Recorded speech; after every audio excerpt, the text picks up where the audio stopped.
Every year, millions of animals suffer and die in UK laboratories. The BUAV went undercover to expose the reality of life and death in one such laboratory. What we found is shocking.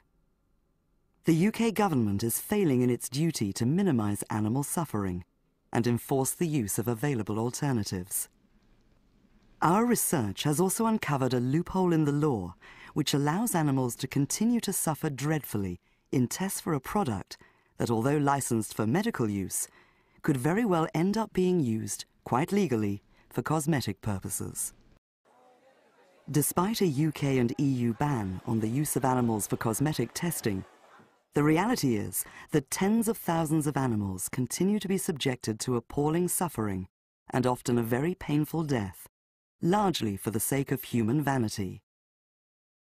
Here at Wickham Laboratories, horrific poisoning tests, the archaic LD50, take place on hundreds of mice every week for a product called Dysport, which contains botulinum toxin, or Botox.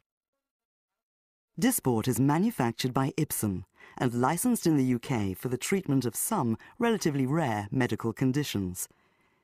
Dysport is one of a group of products commonly referred to as Botox.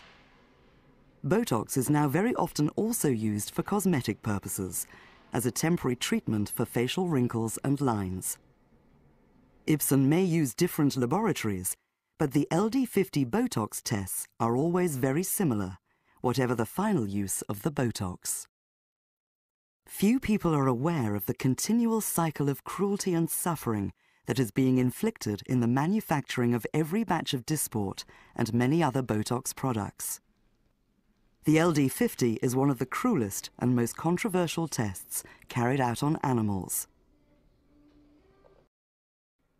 Mice are injected with the botulinum toxin into the abdomen.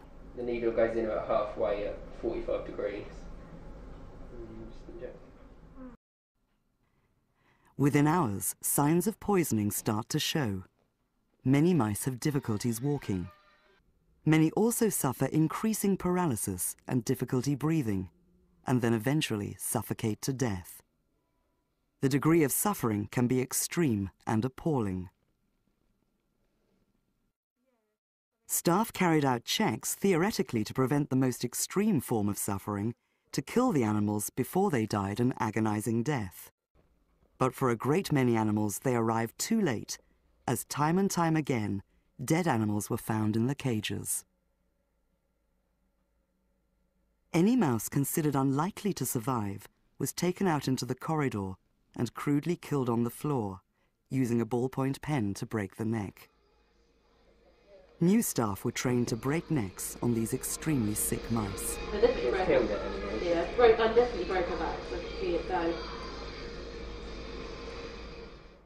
Shockingly, the backs of mice were sometimes broken instead of the necks, resulting in excruciating pain for the animals. Here, one member of staff failed to kill some of these mice by breaking their necks, and they can be seen writhing in agony.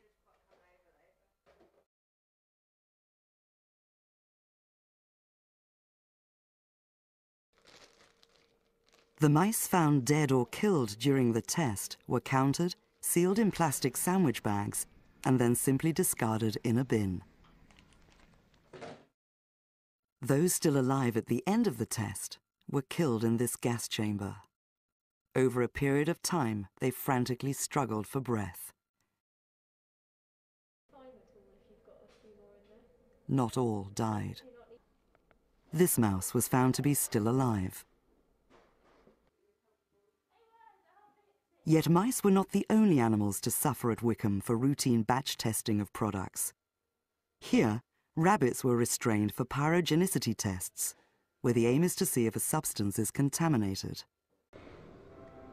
The substance is injected into a vein in the rabbit's ear, like this one, and a thermometer inserted into their anus. The rabbits were immobilized in these stocks for several hours at a time. Here, new rabbits became distressed and struggled to free themselves. Some rabbits had been kept here for years to be reused time and time again. Others like these were killed at the end of the test, their bodies discarded. The rabbits were housed on their own in these small, virtually barren cages. Bored and frustrated, some displayed abnormal repetitive behavior, as can be seen here, bar biting and frantically pacing. Yet it is well known that proper housing and social grouping have considerable beneficial impact on the welfare of rabbits. Sometimes problems arose with the injecting. Here, several attempts were made at inserting the needle into the rabbit's vein, increasing the stress and suffering experienced by these poor animals. I just can't. I'm quitting. I can't. You'll have to do it. It's already got 2 bloody holes in there and all. Rabbits with injuries or damage to ear veins as a result of injecting were usually killed, like this young rabbit named Melon.